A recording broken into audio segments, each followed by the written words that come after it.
That's that's the major problem too. I don't live at home anymore.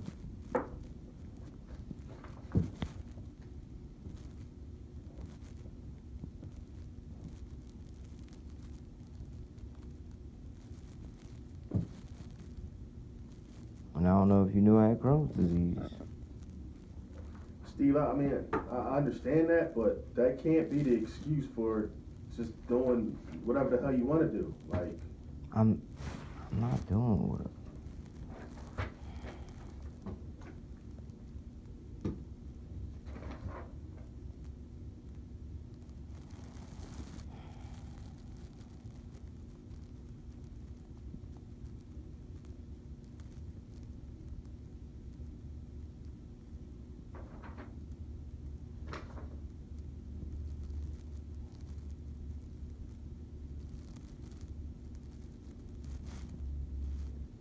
And let me ask you something. In your opinion, am I a bad technician? Out of the technicians we have, am I a bad technician? you're not the same tech you were before I left here. I don't know what's happened to you, but you are not the same person, the person or technician. So I don't know what's going on with you, dude. Like, I'm just going through stuff in personal. I get all that, man, but like, here's the thing: everybody's got stuff going on. We Yo, all but got kids. We all got like. I'm really. You can't use that as an excuse. You can't. Like, everybody goes through tough stuff, man. But you got to figure out how to work through it and deal with coming to work and doing day-to-day stuff, man. Like, I'm just going through something, right? Like something crazy.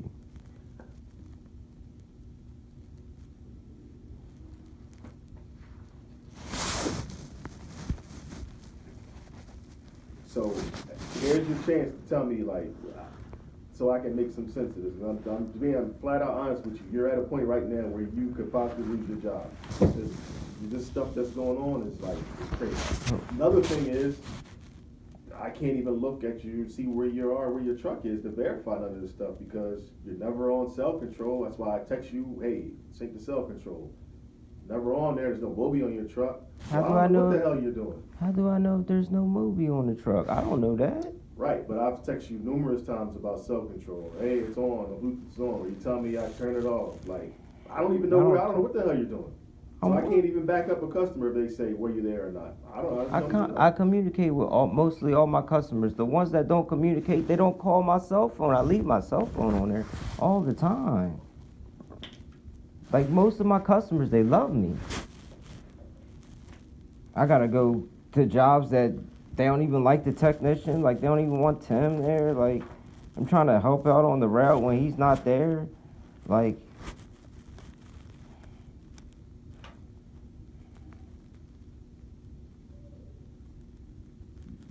And I wanted to ask you, am I one of the worst technicians that we have? One of the worst technicians we have? No, at the bottom. Am I at the bottom? Because I used to be up there with Bruce and them. What are we talking about? Like, what as a technician, graded for the whole entire month. Like, for whatever, everything. Route completion, everything. MPS, everything. Here's the thing, Steve.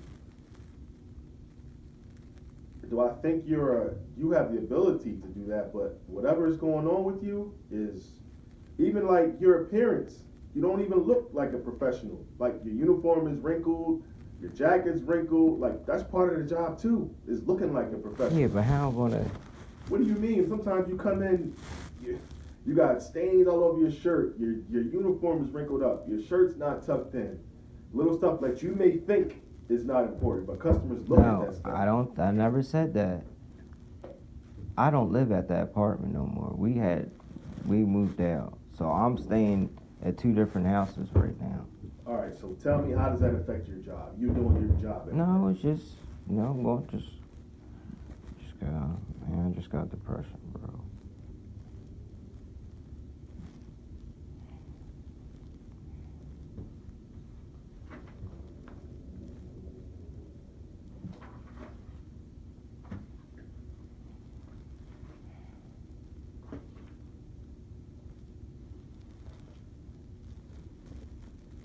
Ever got written up by you before?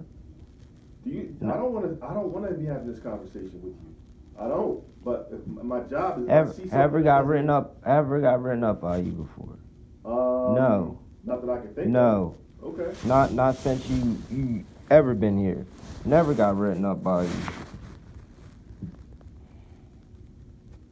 But again, I'm being 100% honest. You're not the same guy. I know. I'm Yeah. trying, yo. And I knew I was in trouble. Like, you wiped up all my stops today. Like, I knew it. I knew something was going on. Like, all my stops won't just disappear, and I called them all. Like, who's doing the stops? Somebody else is gonna do it. All right, as long as they go do them. And I got this lady in King of Prussia that I'm supposed to go to. She's not on my schedule, but she wanted to know if I could stop by today.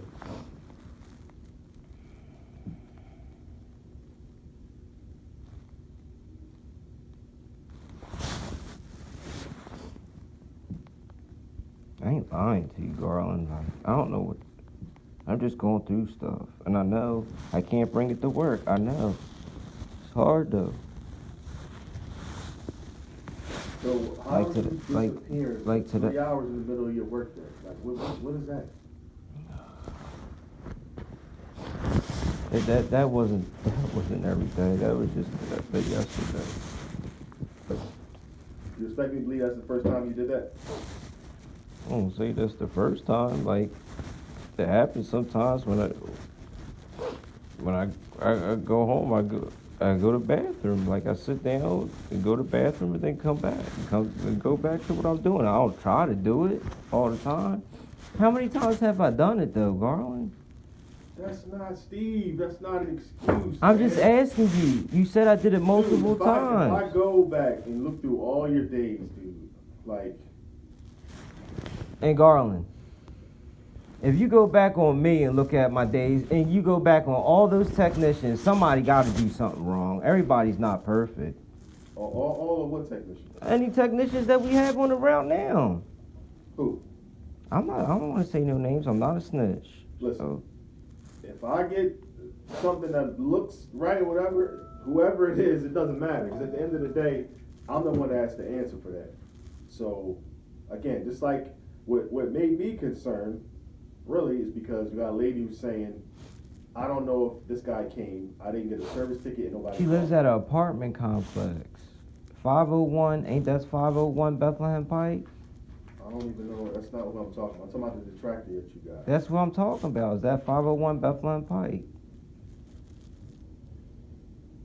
Yeah. Yeah, she lives at an apartment complex. I do 2 of them in there. Okay, so I why don't- did she get a service ticket? Because the printer wasn't working. But this is what happens. Why come the white lady, the lady knows me in there? There's 2 customers in there. The other lady knows who I am. She lives in a, how do I know where she lives? She lives in an Okay, apartment well, complex. I understand all that because you've been there before. But all she's saying is this: the guy normally leaves my service ticket. I didn't get a service ticket. How do I know they didn't come? Right?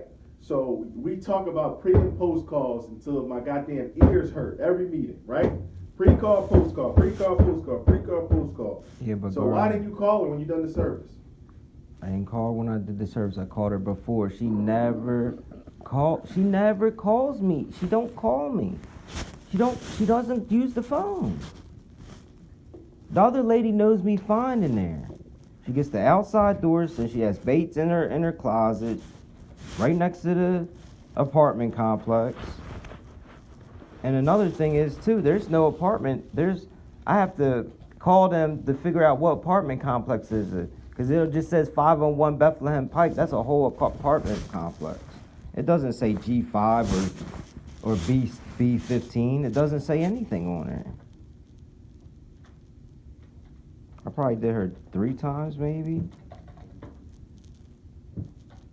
So I have to call her back and she wants to know why she didn't get a service ticket. What am I supposed to tell her? Normally I leave every service ticket on the thing. If I don't have a slip to put them in, I put them on the door. Now I don't know Why if didn't she get one? I don't know. It could have blew away. I don't know. That was An apartment? an apartment. Inside an apartment building? No, it's not inside. It's just a door outside. But I thought you said your printer wasn't working though. And what it sometimes doesn't work, Garland. I'm not, and if it doesn't work, I'll leave it like a note. Like I'll like feed the paper, and then I'll write a note on there, the date, the time I was there, and tell them to call me back. They want a real service ticket though. I don't do that for, man, I owe mostly 99, 90, 98, 99% of the time I leave service tickets. I try. If there's no service, I have to write it in though. I write it in. I leave my cell phone number and I tell them to call me.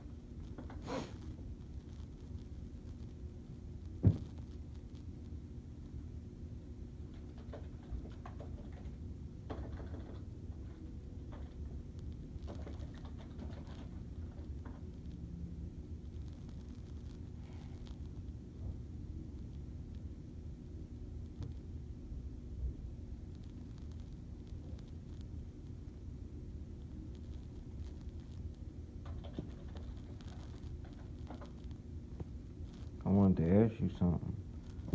What's that? Do any, like, every month how, about our numbers and stuff. Now, for the guys that are underperforming every month, do they get any sit down or any talk? Sure they do. All right, that's all I asked. So, 'Cause let's go through the I text, just wanted- right? I Let's go just- through the text. Joe Parker does his job. His NPS is good. Finishes right every month. Since I've been back here, honestly, I don't think I've got any complaints about Joe. Bill Bailey, same thing. Yeah, Avon. but they had detractors last month. Okay. It wasn't 100%. I just wanted to know that, that everybody's not perfect and people get Ask detracted. Tim's he been written up before. Tim? Ask Oh, him. I was in here when he got written up. Okay. I was in here. Derek's been written up before. I don't know about Derek. Eric's been written up before. I just want to know, am I the only one get written, or they got written Ask up him. they got written up under you or him? Ask him. Anytime he writes somebody up, I have to approve it anyway. Oh, Yeah. I don't remember getting written up by none of y'all. You got written up by Duran twice, I believe. For what? I'll pull your file and tell you in 1 second. I don't remember Duran writing me up. I know for a fact he had a conversation with you about your service tickets and you starting and clocking in and out of stops when you're not at the job. I know for a fact he talked to you about that. He You told you to stop doing it. You sure? I know for a fact. He told you that? Let me pull your file. I didn't sign it. He didn't tell me that. Okay. I never got written up by you guys. I never got written up. You have stuff in your Yeah, but it's not from Duran or you. I never got written up by you guys.